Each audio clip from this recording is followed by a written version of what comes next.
চলতি বছরের ডিসেম্বর মাস অন্যবারের তুলনায় একটু আলাদা হবে। আইএমডি এ বিষয়ে সকলকে ইতিমধ্যেই সাবধান করেছে।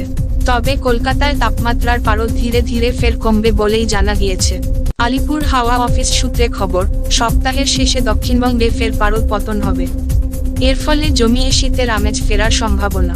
কলকাতায় পারদ 15 ডিগ্রি সেলসিয়াস ছুঁতে পারে।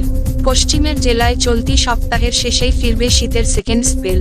উত্তর ও উত্তর পশ্চিমের শীতল হাওয়া বইবে, ফলে নামবে তাপমাত্রা। শনিবারের মধ্যে 3 থেকে 4 ডিগ্রি সেলসিয়াস তাপমাত্রা নামতে পারে দক্ষিণবঙ্গের বিভিন্ন জেলায়। উত্তরবঙ্গের তাপমাত্রা একই রকম থাকবে। হাওয়া অফিস জানিয়েছে, পশ্চিমী ঝঞ্ঝার প্রভাবে হালকা বৃষ্টির সামান্য সম্ভাবনা দার্জিলিংয়ে।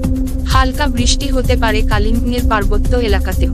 উত্তর দিনাজপুর এবং মালদাতেও হালকা বৃষ্টির সম্ভাবনা। নতুন করে পশ্চিমী ঝঞ্ঝা ঢুকবে শনিবার 7 ডিসেম্বর থেকে। এর প্রভাবে 7 থেকে 9 ডিসেম্বর উত্তর পশ্চিমের পার্বত্য এলাকায় তুষারপাত এবং বৃষ্টি হবে। ভারতীয় মৌসুম ভবনের এক্সটেন্ডেড রেঞ্জ ফোরকাস্ট জানিয়েছে, এ রাজ্যে জাঁকিয়ে শীতের সম্ভাবনা কম। ফলে শীতল হাওয়া এখনই বইবে না।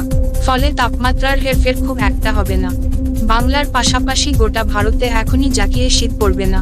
পাশাপাশি বাতাসে জলীয় বাষ্পের পরিমাণ বেশি থাকায় শীতের অনুভব এখনই সেভাবে পড়বে না। দেশের বিভিন্ন অংশে এই সময়ে যে শীতের প্রভাব থাকে সেটা থাকবে না। উল্টে বিপরীত দিক থেকে বাতাসের ফলে কিছুটা গরম থাকবে। হাওয়া অফিস জানিয়েছে, বিগত 124 বছরের ইতিহাস ঘাটলে এটাই সবথেকে বেশি গরম ডিসেম্বর। দেশের বিভিন্ন প্রান্তে শীতের আমেজ ফিরতে তাই সময় লাগবে আরও কয়েকদিন। ব্যুরো রিপোর্ট, জেলার বার্তা।